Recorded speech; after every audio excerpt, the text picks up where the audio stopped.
ഗുരുവായൂർ ക്ഷേത്രത്തിന് സമീപത്തെ മാലിന്യ കൂമ്പാരം കാരണം വ്യാപാരികളും ജീവനക്കാരും അനുഭവിച്ചിരുന്ന കടുത്ത പാമ്പ് ഭീതിക്ക് അടിയന്തര പരിഹാരം. CCTV വാർത്തയെ തുടർന്ന് കളക്ടർ ഇടപെട്ട സാഹചര്യത്തിലാണ് നടപടിയായത്.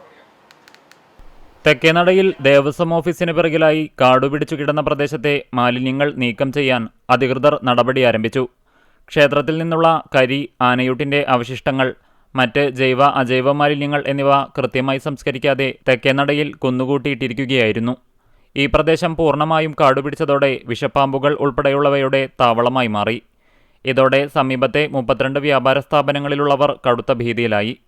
ഞായറാഴ്ച ഉച്ചയ്ക്ക് ഒരു കടയ്ക്കുള്ളിലേക്ക് 7 അടിയോളം നീളമുള്ള ചേര പാഞ്ഞുകയറിയത് വലിയ പരിഭ്രാന്തി പരത്തിയിരുന്നു.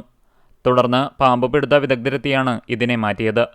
ഈ ദുരവസ്ഥ ചൂണ്ടിക്കാട്ടി CCTV നൽകിയ വാർത്ത ശ്രദ്ധയിൽപ്പെട്ടതിനെ തുടർന്ന് അഡ്മിനിസ്ട്രേറ്ററുടെ ചുമതലയുള്ള ജില്ലാ കളക്ടർ ശിഖ സുരേന്ദ്രൻ അടിയന്തര നടപടിക്ക് ഉത്തരവിടുകയായിരുന്നു.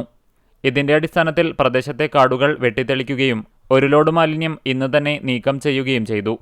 ബാക്കിയുള്ള മാലിന്യങ്ങൾ 2 ദിവസത്തിനകം പൂർണ്ണമായും വൃത്തിയാക്കുമെന്ന് കളക്ടർ അറിയിച്ചിട്ടുണ്ട്.